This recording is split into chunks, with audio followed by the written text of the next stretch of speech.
ประชุมรัฐบาลเปิดกวงครั้งที่1ประจำปี2026ที่จัดขึ้นระหว่างวันที่24-25มิถุนายนปี2026โดยมีท่านโซนไซสิริพันโดนนายกรัฐมนตรีเป็นประธานบรรดาสมาชิกรัฐบาลประธานคณะกรรมการปกครองนครหลวงเวียงจันทน์บรรดาเค้กและผู้ตั้งหน้าองค์การจัดตั้งพรรครัฐขั้นศูนย์กลางที่เข้าร่วมกองประชุมได้พร้อมกันค้นคว้าปรึกษาหารือหัวข้อสำคัญคือสรุปเวียกพ้นดิน6เดือนต้นปีและแผนจุดซุ้ม6เดือนท้ายปี2026เป็นต้นเมนผลสำลิดพ้นดินในด้านเศรษฐกิจใน6เดือนผ่านมาเศรษฐกิจขยายตัวในระดับ5ส่วนห้อยเก็บรายรับงบประมาณได้ประมาณ52ส่วนห้อยของแผนการปีรายจ่ายปฏิบัติได้34ส่วนห้อยครั้งสำรองเงินตราต่างประเทศคุ้มการนำเข้าบ่รุด5เดือนและควบคุมอัตราเงินเฟ้อเฉลี่ยอยู่ในระดับ8ส่วนห้อยด้านการแก้ไขปรากฏการณ์ยุโทในสังคมสามารถมั่งคดียาเสพติด 1,786 เรื่องจับผู้ถึงหา 4,025 คนแก้ไขปัญหาพวกโซโกงทางโทรคมและการสื่อสารหรือแก๊งสแกมเมอร์ได้20ครั้งกักตัวผู้ถึงหา 2,652 คนทั้งคนลาวและต่างประเทศแก้ไขปัญหาการลักลอบขุดค้นเฮคาดผู้กระทำผิด153คนใน12เขงและนครหลวงเวียงจันทน์พร้อมทั้งยึดพาหนะมีรถจักร72คันเรือ10ลำและอื่นๆนอกนี้ด้านการเมืองมีเสถียรภาพอย่างหนักแน่นมีความคืบหน้าดีในการผลิตเพื่อทดแทนการนำเข้าส่งออกการศึกษาสาธารณสุขและการแก้ไขปัญหาขาดแคลนน้ำมันเชื้อไฟโครงข่างหันเป็นทันสมัยยังซักซ่ายังมีการนำเข้าสินค้าฟุ่มเฟือย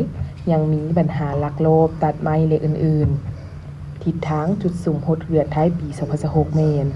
สืบโตแก้ไขปัญหายาเสพติดแก๊งสแกมเมอร์อุบัติเหตุและการเตรียมความพร้อมรับมือกับภัยพิบัติธรรมชาติระบบเตือนภัยและการบริหารน้ำในเขื่อนเร่งเก็บรายรับใหม่ผ่านระบบทันสมัย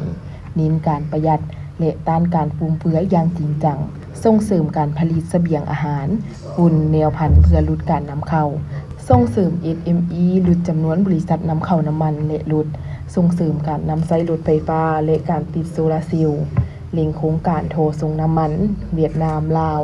เล็งออกใบตาดินและกำหนดให้การชำระค่าธรรมเนียมซื้อขายที่ดินต้องผ่านระบบธนาคารปรับปรุงเส้นทางที่เปเพจากภัยพิบัติสุขนิวทางด่วนเวียงจันทน์ฮานอยเวียงจันทน์โบตินและทางรถไฟท่าเขกห่วงอ้างกำหนดไซต์ซื้อขายพาหนะผ่านธนาคารและไซต์ทะเบียนเฉพาะรถไฟฟ้า